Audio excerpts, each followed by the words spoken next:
Hello, in this video I'm going to talk about the basics of price ceilings. A price ceiling is a legally established maximum price that sellers can charge for a good or service. It is illegal to charge a price greater than the price ceiling. It is legal to charge a price less than the price ceiling. A price ceiling set below the equilibrium price is said to be binding and creates a shortage or excess demand in the market. The price cannot rise to eliminate the shortage. A price ceiling of $1 per pound of ribeye steak, which normally sells for around $10 or a little bit more, would create a shortage in the market for ribeye steaks. A price ceiling set at or above the equilibrium price is non-binding and does not affect the market or create a shortage. A price ceiling of $100 per pound of bananas, which normally sell for around, say, 40 cents per pound, would not affect the banana market.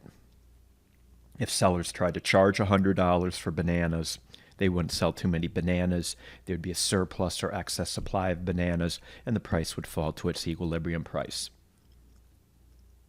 So let's talk about the direct effect of a price ceiling.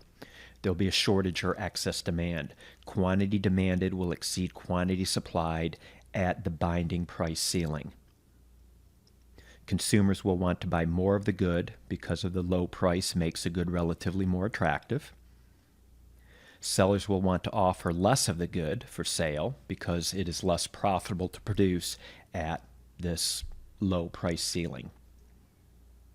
Other effects of a price ceiling. Other means of rationing the good will arise, waiting in line or getting on a waiting list to buy the product. Again, it'll be very difficult to buy the product, so there'll be queuing, lining up to get the product, people getting on waiting lists and so on. Some people might be able to get the product through political connections. Other ways of rationing the good might be simply through violence and brute force, discrimination, beauty. These are all different ways of rationing goods that are in short supply. Non-monetary costs of buying the good will increase because of the increased search costs. Consumers will be searching for this product, going from one store to the next store to a next store, all to find that these stores are all sold out. So there'll be a lot more running around and driving around to find the product, calling up businesses and so on. Keep in mind there's an opportunity cost of waiting in line. There's an opportunity cost of spent searching for a product when there is a shortage.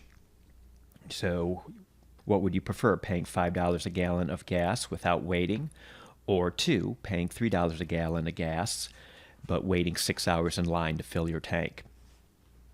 There'll be black markets. Black markets will arise. This is a market outside the legal system to avoid price controls or taxes or selling of prohibited goods. People will supply the good at prices that exceed the price ceiling in these markets by accepting under-the-table payments for the good. Generally, there'll be a lack of quality in these markets. Violence will be more common in black markets as well. Quality and customer service decreases. Sellers will have the attitude, if you don't like my good or service, you can go elsewhere, but good luck trying to find the good from another seller. Again, after all, price ceilings that are binding will create shortages. Customers will have a hard time trying to locate and find this product. The lower price means firms will use more inferior inputs to make the goods, other less convenient business hours, or offer less convenient business hours, not allow returns or warranties. Landlords will be less likely to replace worn-out carpeting or fix broken plumbing. Automobiles might be painted with fewer coats of paint or get less rust proofing and so on. So generally we expect quality to depreciate when there is price ceilings. There'll be inefficiency. Too little of the product will be bought and sold. There are many consumers who are willing to pay a higher price to buy more of the good, but are going to be unable to in the shortage environment. There are many sellers who are willing to sell at a higher price to sell more of the good, but again, they're unable to charge a higher price and sell more. Therefore, the price ceiling prevents these mutually beneficial trades from occurring, reducing welfare. Shortages may worsen over time. Rent control laws, a type of price ceiling, may cause landlords to convert apartments to office space, condos, hotels, making the apartment shortage worse in the long run. Moreover, the construction of new apartments will decrease in rent-controlled cities. As population increases, the demand for all goods tends to increase, and this would worsen the shortages over time as well. Price ceilings create a misallocation of resources. Price ceiling prevents a good from going to consumers who value it the most. The consumers who are first in line to get the good are not necessarily those who value the good the most. After a hurricane, a tree service company that cannot legally charge more for its services may be removing down trees from homeowners before helping grocery stores and pharmacies to open by clearing trees. A brutally cold winter out in the Northeast should bid up the price of heating oil because of increased demand. A price ceiling prevents the price from rising, so the market never gets the message that there is a higher valued use for heating oil. In this case, heating oil is used to warm swimming pools in California, while people out east go without heat. Using a price ceiling to help poor people afford the good is inefficient. The poor will now have a harder time finding the good and may not have the resources, the business connections, the bribes, the travel funds, like wealthier people to locate and purchase the good. There's nothing that suggests that the people that will be able to buy the goods under a price ceiling are going to be those that are least well off. Poor people can be helped directly through cash subsidies. This would be a lot more efficient, and it doesn't create all the unintended consequences of a price ceiling. Let's look at a price ceiling graphically. Here we have a market, downward sloping demand, upward sloping supply. The equilibrium price is $5. Equilibrium quantity is 5 units. A price ceiling set below the equilibrium price of $5 is binding and creates a shortage.